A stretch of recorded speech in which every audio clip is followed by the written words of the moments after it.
咁好啦，咁啊講完呢個香海花場咧，咁另一本咧就係呢一個香港刊啦。咁香港導遊專刊咧嘅出現咧，其實就同呢個禁槍有關嘅啦。你都知道禁槍即係槍技合法化咧，香港咧就係1857年到1935年啊嘛。咁35年完全禁咗槍之後咧，就冇咗啦。咁啊，但係咧就有另一類嘅類似呢啲咁嘅槍技行業嘅出現咧，就係導遊啦。咁呢個香港導遊專刊咧，就係1939年5月嘅，咁都係喺楊國雄先生嘅有介紹嘅。咁當其時咧，原來禁咗槍之後咧，到1939年咧，啲導遊社咧已經有80幾間咁多嘅咯喎，即係所以就係一雞死一雞鳴，咁即係呢個永遠都係禁唔到噶啦，呢個槍技。咁編輯個名都係好有趣啊！編輯叫浪子啊。OK。咁啊，好有少少 hea 喎，我覺得佢係啦，每冊兩個。咁啊，佢經眼嘅創刊號咧都係殘缺不全嘅，只係得封面、封底同埋內文4頁嘅啫。咁啊，全部都係介紹導遊女啦，咁有照片。咁啊，阿楊國雄先生咧好得意嘅，佢話咧有一段咧引起佢興趣嘅咧就係佢話有一段咧係佢睇到咧有寫佢哋咧喺九龍塘嗰度啊，持馬遨遊啊，即係啦，咁佢就先發覺咧，原來九龍塘區咧就可以當其實可以騎馬嘅嚇。咁但係我又覺得，我後尾又查翻資料喎，我又查唔到任何圖片係有即係香港街道啊係有馬行經過嘅，除咗即係日本人入城啦嗰啲照片之外，完全查唔到香港即係道路上可以有騎馬嘅喎。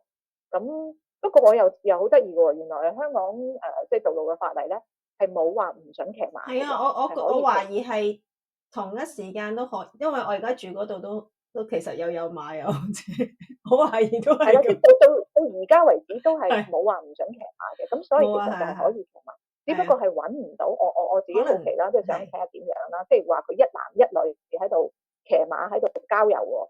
咁我又揾下係咪真係咁得意咧？即係呢個景象呢個畫面應該係好有趣㗎嘛，係咪？咁又見唔到喎，完全。係。可能係少見，但係可能你要有馬，係嘛？咁唔知咪九龍塘有馬場或者點樣？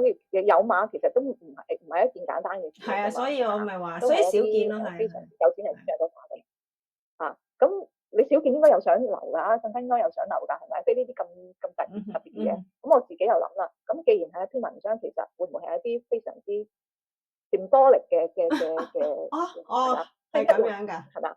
一男一女咁啊騎馬，咁呢個大家就知道騎馬個意思係乜嘢啦。咁我又覺得都有可能都係可以咁樣睇咧，係嘛？咁啊，反正 anyway，大家唔同嘅 interpretation 啦，咁樣。咁大概30年代嗰個花布花市嘅刊物咧，就到呢度為止啦。咁啊，1946年咧，即係政府先強硬取締咗導遊社，跟住就冇導遊社啦，就有其他嘅色情場所興起啦。咁呢啲啊，再後話啦。咁啊，下一集或者再下一集就會講到噶啦。咁啊，戰後咧，跟住就到戰後啦。咁戰後咧，其實咧就已經冇乜小報，因為好少，即係好多嘅小報咧，已經咧無啦啦又變咗大報咯喎。咁啊，譬如大家熟知嘅紅綠啊、成報啊、胡椒啊呢啲骨子啊，咁啊變咗大報啦。咁就小報基本上咧就都沒落冇咗啦，咁樣啦。咁我哋今日咧大概咧就講到呢一度，你有冇咩問題啊？我有啊，譬如點樣變大報咧？即係佢變大咗啊？係啊，真係變大咗，將變大咗，直情係大份咗。係啊，physically。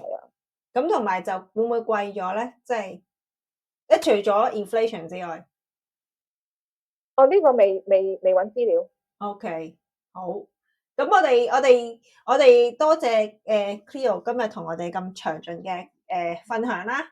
咁咁我哋下一集啦，我哋未決定講乜，下一集再見。可能有啲比較唔係，我哋繼續繼續講講翻係就戰後啦，係咪啊？冇錯，戰後跟住係就係舞廳，就有幾本雜誌噶嘛。係，我總哋就之係有轉移去講舞廳啦，即係雖然冇咗小報，就轉移講舞廳戰後嘅啲舞廳嘅係啦，總之都同風月有關嘅，係啦，風月啱，風月有關。係我哋比較 fit 咁樣講。好啦，咁感謝大家嘅收睇啦，拜拜。好，拜拜，下次見。下次見，拜拜。拜拜。拜拜。